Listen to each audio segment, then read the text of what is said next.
So this is our home page of Blackboard. You'll see announcements down here.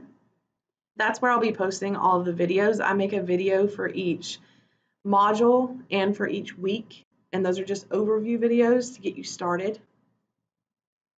You'll see all of these links over here, announcements, but I've made that the home page. Course information, all of this information here is located within your syllabus, except for the student surveys. And so if you need to find the Pell Grant survey, that's where you'll find that. The main link you're going to be using is the modules link. Like I said, the modules listed in the syllabus, reflected on the schedule, are also reflected in Blackboard. So what you'll see first is just a glossary of writing terms and usage. If you're having a hard time understanding a concept, then you can refer to this document. It's not a module. I just wanted it to be very prominent for you guys, and so that's where you'll find that. This is the first module, and this is the only one I have available for you right now. The rest will pop up as we get closer to them. So this is the rhetorical analysis module. When you click in here, you'll find a folder called materials first. If you click in there, I have just a folder with all of the assignment sheets in there, and then I have the extra materials. So let's look at the assignment sheets. We have the major final draft assignment sheet for the rhetorical analysis, and then we have some of the task assignment sheets. These are the pre-writing assignments leading up to that rhetorical analysis final draft. In the extra materials folder, remember I showed you those extra materials, suggested readings, suggested videos on the schedule, these. And that's where you'll find them. I have a folder for the suggested readings, a folder for suggested videos, and then I have an extra examples folder in case you need more guidance. And then I also have just additional handouts that you guys can look at. If you're having trouble with thesis statements, read this handout. If you're having trouble integrating sources, read that handout. If you're not sure how to create a title, read that. This is a handout about Boolean operators, which gives you a lot of information about how to successfully search through the library databases. So like I said, I highly encourage you guys to read through all of this. Okay.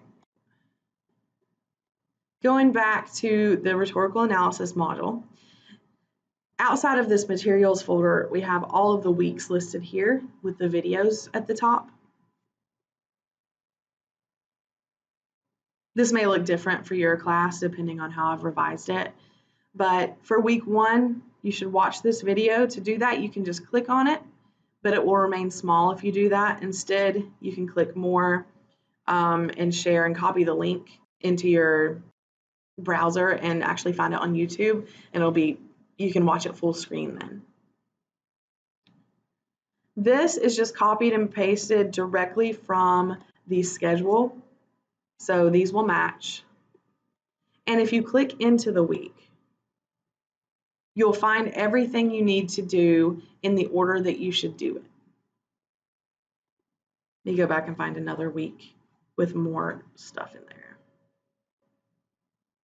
Okay, so for this week, you complete these things in the order that they appear here. This may be different for you, but first there is a discussion board and then a video, readings, another video, and then a discussion board. And so that's the order that you should complete these things. Anything located within the week is a requirement.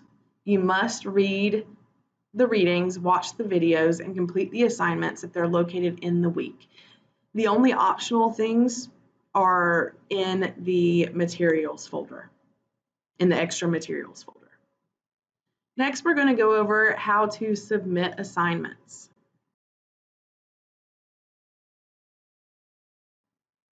You have a couple of different types of assignments you'll be submitting. The first one is discussion boards. So you can access discussion boards within the week by just clicking there. You'll see mine already up there for the icebreaker. And you'll just create a thread to create your first post. You can title it however you want. You can just put your name or the title of the discussion board. It doesn't really matter. It's all going to be in the same place. And then you'll type in here. You can also access these discussion boards by clicking the discussion board link. They'll be the same either way. So this is the one we were just looking at. So you can go into it from there as well. Keep in mind that if you have a discussion board assignment, that you are going to have to create an original post, an original thread, and they're also going to have to comment on other students. There's just one due date for all of that, and so you'll need to complete your original comment a little earlier, and then as students begin submitting their original comments, you can go through and reply to those. For different discussion boards, there's a different number of replies that are required, but that'll be really clear at the very top of the discussion board instructions. The next type of assignment that you may have to complete is just a Blackboard assignment, which looks like this.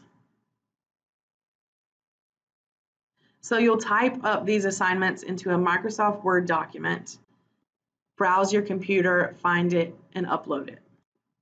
Make sure you press submit.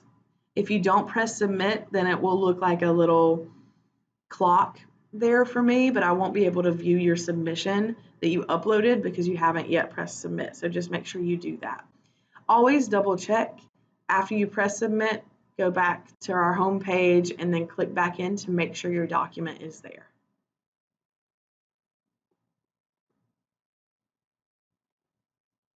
The last type of assignment you'll be turning in is a Turnitin assignment. And this is an assignment that will check for plagiarism. So all final drafts and some pre-writing assignments will be Turnitin assignments. So to complete that, you'll just click View Complete. And I can't view that in student mode, but it's a similar concept as the Blackboard assignments. You'll just browse your computer, find your file, and upload it. After you do that, you'll get a plagiarism score. Ignore any quoted material that's highlighted or titles of articles or anything like that. Obviously, that's not plagiarism. So don't worry too much about that plagiarism score. If there's an issue, I'll let you know. And if you have accidentally plagiarized, then I will give you an opportunity to revise that. The only time I wouldn't give you that opportunity is if you purposely plagiarize by copying someone else's paper.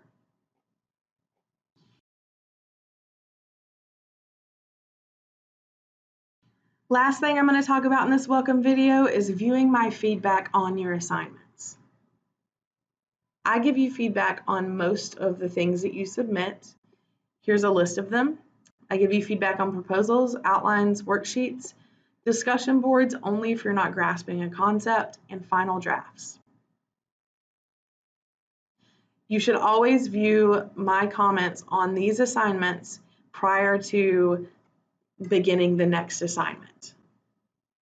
I do not give you comments on rough drafts.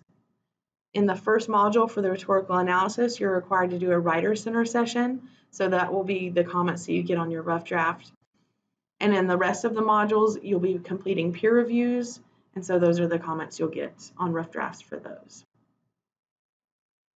The reason I don't comment on your rough drafts is because I allow you to do an optional revision. So that means if you're unhappy with a final draft grade that you receive on either the rhetorical analysis, the annotated bibliography, or the research essay, you can choose one of those to revise for a better grade. And that due date is listed on the schedule, and it's toward the end of the semester. Students sometimes have issues viewing my feedback on Turnitin assignments, so I'm going to show you how to do that.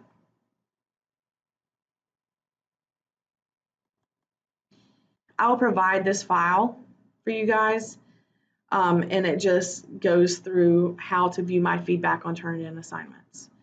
And really, all you do is you go back to where you submitted that Turnitin assignment and view. So it says view/complete your submission. You're going back to view it. And you'll see my comment bubbles all over your essay. These are preset ones that I've created. that make it easier for me to comment on your essays. So you should actually hover over them and it gives you more information there. These will not be labeled like these, but they still have more information if you click on them. And what you can do is if you want to print these out to have as you're revising your essay, you can click this settings button here and click download. And then you'll go to download current view, not the originally submitted file, because you want the comments on there. And so all the labeled comments will look just how they looked, but in the downloaded version, it'll change the blank comments to numbered ones. And if you scroll all the way to the bottom of your document, those comments will be either labeled like this or they'll correspond to the numbered comment above, and they'll all be listed down there. If you have any issues viewing any of my feedback on other types of assignments, please let me know. And that's it for this welcome video. Please make sure that you look over the schedule to see upcoming due dates. And from here, you should watch the Module 1 video, which is an overview of the rhetorical analysis assignment and all the assignments within that module. If you have any questions at all, do not hesitate to email me or call me. Good luck this semester, guys. I look forward to reading your writing.